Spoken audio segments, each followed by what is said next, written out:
प्रिय भक्तगणों, हमारे चैनल नई जिंदगी में आप सभी का अभिनंदन है। तो सभी भाइयों को ओम नमः शिवाय, जय श्री राधे और जय श्री कृष्णा। आज का प्रसंग है एक मनुष्य सुखी और धनवान कैसे होता है और कर्ज में फंसे व्यक्ति कर्ज से मुक्त कैसे होता है तथा लक्ष्मी जी को प्रसन्न कैसे किया जा सकता है। इससे पहले कि हम वीडियो शुरू करें, मैं आप सभी से एक अनुरोध करता हूं कि अगर आपने अभी तक हमारे चैनल को सब्सक्राइब नहीं किया है तो कृपया इसे अभी सब्सक्राइब कर लें, क्योंकि आपका एक सब्सक्राइब हमारे लिए बहुत महत्वपूर्ण है। अगर आप यह कहानी सुन रहे हैं तो पूरा सुनिए। इस कथा को आधा अधूरा छोड़कर जाने की गलती मत करिएगा, क्योंकि इस पवित्र कथा को पूरा सुनने से मनचाहा फल की प्राप्ति होगी। इसलिए इस कथा को पूरा सुने।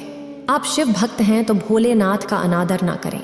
तो भक्तों, एक बार कहानी है कि भगवान शिव और माता पार्वती एक साथ भ्रमण कर रहे थे और उस समय माता पार्वती ने भगवान शिव से 3 प्रश्न पूछे। अगर आप मुझसे इन 3 सवालों का उत्तर देंगे और मेरी समस्या को हल कर देंगे तो मेरे मन को शांति मिलेगी। तो भगवान शिव कहते हैं, पार्वती ठीक है, आप अपने 3 सवाल पूछें। मैं आपके 3 सवालों का उत्तर देकर आपके मन को संतुष्ट करने का प्रयास करूंगा। माता पार्वती कहती हैं, प्रभु मेरे 3 सवाल हैं।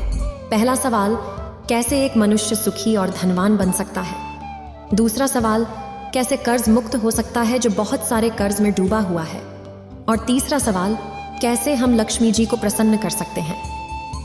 भक्तों, माता पार्वती की बात सुनकर भगवान शिव बताते हैं, देखो पार्वती, अब मैं तुम्हें एक कहानी सुनाता हूँ। इस कहानी को ध्यान से सुनो। इस कहानी के बाद तुम्हारे 3 सवालों के उत्तर तुम्हें मिल जाएंगे और तुम्हारे मन को शांति मिलेगी। एक बार भगवान विष्णु शेषनाग पर सोए हुए थे। तब उनके मन में एक आवाज आई, बहुत दिनों से मैं पृथ्वी लोक पर घूमने नहीं गया, तो चले पृथ्वी पर घूमने चले। मुझे कई साल हो गए हैं। और इस तरह का विचार करके भगवान विष्णु जी, जो कि वहीं थे, अपने यात्रा की तैयारी में लग गए। उसी समय जब विष्णु जी को तैयार होते हुए देखा गया तो लक्ष्मी जी आ जाती हैं और वे पूछती हैं, प्रभु आप सुबह सुबह कहाँ जाने की तैयारी कर रहे हैं। इस पर विष्णु जी कहते हैं, लक्ष्मी, मैं धरती लोक पर घूमने के लिए जा रहा हूँ। इसे सुनते ही लक्ष्मी जी विष्णु जी से पूछती हैं, हे स्वामी, क्या मैं भी आपके साथ चल सकती हूँ। तो भगवान विष्णु ने कुछ समय के लिए सोचा और फिर कहा, तो तुम मेरे साथ एक शर्त पर चल सकती हो। यदि तुम मेरी शर्त स्वीकार करती हो तो मैं तुम्हें अपने साथ ले चलने के लिए तैयार हूँ। सुनकर लक्ष्मी जी ने कहा, ठीक है प्रभु, आप मुझे अपनी शर्त बताइए। मुझे आपकी हर शर्त स्वीकार है, लेकिन मैं आपके बिना यहाँ नहीं रह सकती। उस समय भगवान विष्णु ने कहा, देखो, तुम सभी दिशाओं में पूरी तरह से घूम सकती हो, लेकिन कभी भी उत्तर दिशा में मत जाना। अगर तुम शर्त स्वीकार करते हो तो मैं तुम्हें अपने साथ ले जाने के लिए तैयार हूँ। यह बात जब भगवान शिव और माता पार्वती को जानकारी हुई तो उन्होंने लक्ष्मी जी से बात की तो विष्णु जी बोले कि यह सही बात है। उन्होंने इसे स्वीकार किया। फिर दोनों भगवान शिव की आज्ञा लेकर भगवान विष्णु जी और लक्ष्मी जी पृथ्वी पर आए। वह देखते हैं कि सूर्य देवता भी आ रहे हैं। उस रात काफी बरसात हो रही थी और बरसात धीरे धीरे रुक गई और वहां का सौंदर्य काफी हरी भरी थी। इस समय धरती बहुत ही सुंदर दिख रही थी और लक्ष्मी जी यह सब देखकर मंत्रमुग्ध हो जाती हैं और चारों दिशाओं को ध्यान से देखने लगती हैं। भगवान विष्णु ने पहले ही कहा था कि तुम पूरब, पश्चिम और दक्षिण दिशा में जा सकती हो, लेकिन उत्तर दिशा में नहीं जाना। लेकिन पृथ्वी पर पहुंचकर लक्ष्मी जी विष्णु को दिया हुआ वचन भूल गई और एक अजीब सी आंतरिक शक्ति उन्हें मंत्रमुग्ध से भर गई। उस खुशबू से लक्ष्मी जी मंत्रमुग्ध हो जाती हैं और विष्णु जी के दिए हुए वचन को तोड़ती हैं और उत्तर दिशा में जाती हैं। वहां पर वह देखती हैं कि एक खूबसूरत बगीचा है। वहां पर बहुत ही खूबसूरत फूल दिख रहा था। उनकी उन सब फूलों की सुगंध से लक्ष्मी जी का मन खुशी से तृप्त हो जाता है। भगवान शिव कहते हैं, देखो प्रिय पार्वती, अब लक्ष्मी जी वह सुंदर बगीचे के पास आती हैं तो एक फूल उनको बहुत प्रिय होता है। लक्ष्मी जी बिना सोचे समझे उस बगीचे में चली जाती है। तब वह वहां जाकर देखती है कि वहां पर बहुत ही सुंदर फूल खिले हैं और वहां जाकर एक सुंदर फूल तोड़ लेती है। अब जैसे ही वे वह सुंदर फूल तोड़कर अपने हाथ में लेकर विष्णु जी के पास वापस आती हैं और विष्णु जी को वह फूल दिखाती हैं तो भगवान विष्णु रोते हुए कहते हैं, हे प्रिय, मैंने आपको कहा था, आपने मुझसे वादा किया था और तुमने मुझे वादा दिया भी था कि तुम उत्तर दिशा में नहीं जाओगी, लेकिन तुमने मेरा वादा तोड़कर उत्तर दिशा में चली गई। और तुमने बिना उस बगीचे के मालिक से पूछे एक फूल तोड़ लिया। क्या तुम जानती हो कि उस बगीचे के माली ने कितनी मेहनत से उसे बनाया है? अगर तुमको फूल चाहिए थे तो तुमने माली से पूछा क्यों नहीं? तुमने एक फूल चुरा कर ले आई।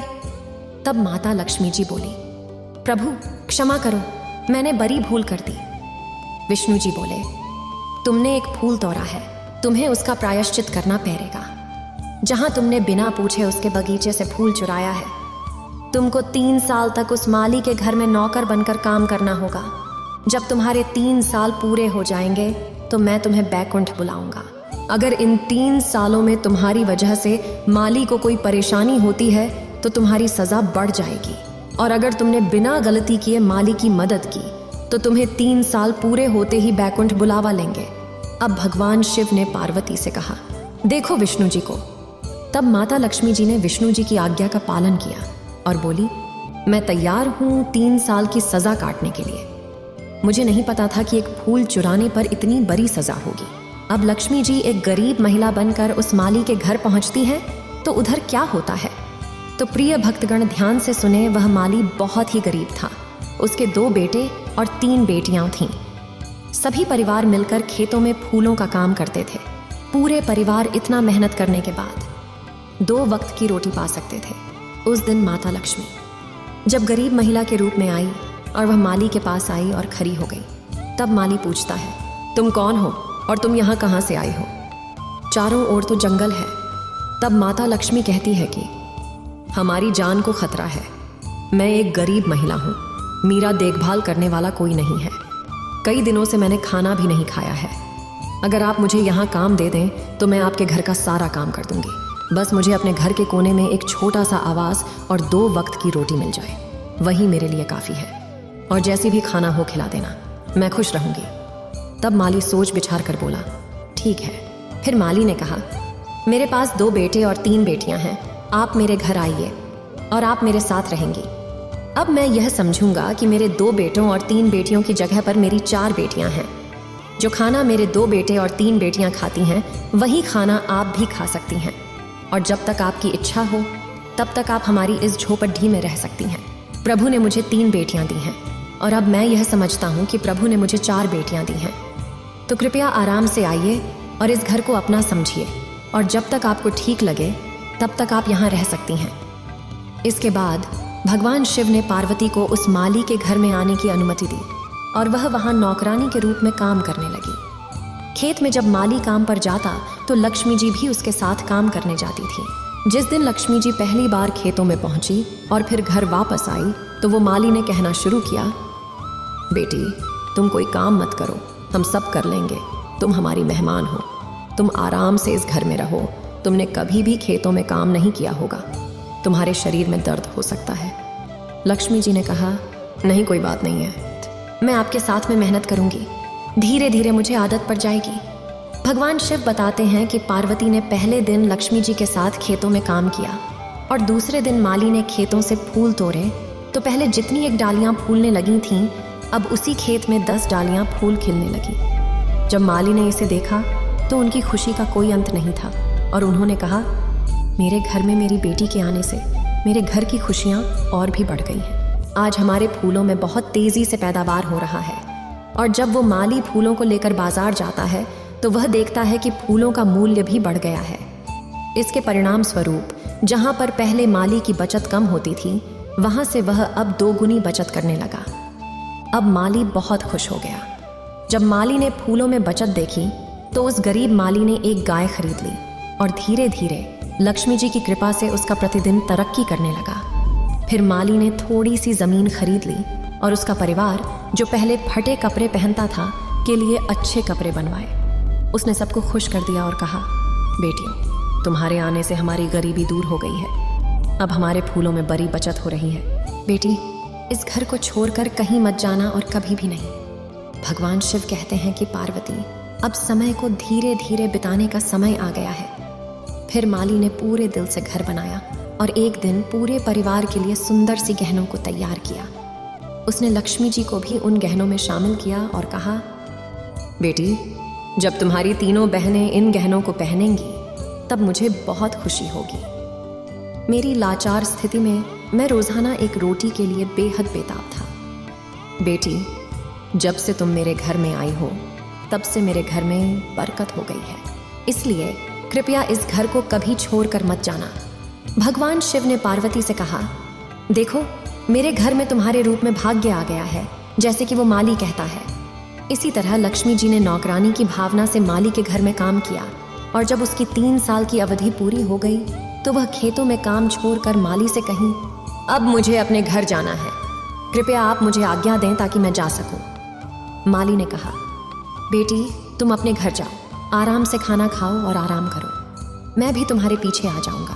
भगवान शिव बताते हैं, पार्वती अब तक लक्ष्मी जी के 3 साल पूरे हो चुके थे। तब लक्ष्मी जी देवी रूप में गहने पहन करके माली के द्वार पर आती हैं। वहां से माली जो काम कर रहा था खेत में, घर लौटते समय क्या देखता है, द्वार पर एक सुंदर स्त्री खड़ी है। अब माली सोचता है यह मेरी बहन बेटी है, लेकिन उसका रूप बदल गया है। यह देखकर मुझे समझ आया कि यह माँ लक्ष्मी है। मुझसे बड़ी गलती हो गई है जब मैंने माँ लक्ष्मी को अपने घर का सारा काम करवाया। इस पर भगवान शिव कहते हैं, पार्वती जिस घर में माली का पूरा परिवार द्वार पर आता है और जब वह देवी रूप में गहने पहन कर आती है तो माली हैरान हो जाता है और वह माँ लक्ष्मी के चरणों में गिर जाता है और माफ़ी मांगता है। हे माँ, मुझे माफ़ करना। तब माता लक्ष्मी कहती है, आप लोगों की कोई गलती नहीं है, इसमें मेरी गलती है कि मैंने आपके उस बगीचा से एक फूल चोरी करने का आरोप लगाया है और मेरे स्वामी ने मुझे सजा दी है और आपके यहाँ पर 3 वर्षों तक नौकरानी के रूप में इस फूल के बगीचे में काम करने के लिए भेज दिया। तब यह सब सुनकर वो माली अपने घर से फूल ले आया जो टूटे हुए थे। वो सभी फूलों को माता लक्ष्मी के चरणों में अर्पित कर दिए और कहने लगा, माँ, आपके मेरे कारण इतना बड़ा कष्ट उठाना पड़ा, ये सभी फूल आपके हैं, आप इन सभी फूलों मलिक हो और माली के परिवार की ओर से यह फूल स्वीकार करें और मुझे क्षमा कर दें। भगवान शिव से भी पार्वती ने कहा, देखो माता लक्ष्मी क्या कहती है कि माली तुम वाकई एक दयालु आदमी हो, तुमने मुझे अपने घर में बेटी की तरह रखा है, मुझे अपने परिवार के सदस्य बनाया। इसके चलते मैं तुम्हें एक वरदान देती हूँ, तुम्हारे पास कभी भी खुशियाँ और धन की कमी नहीं होगी, तुम्हें और तुम्हारे परिवार को सब सुख मिलेगा जिसके तुम हकदार हो। और इस प्रकार लक्ष्मी जी ने उस माली को हमेशा धनवान बनाने का वरदान दिया।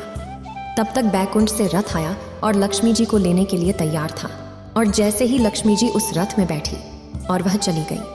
अब भगवान शिव कहते हैं, पार्वती तुम्हारे 3 प्रश्नों का उत्तर अब तुम्हें मिलने वाला है, ध्यान से सुनो।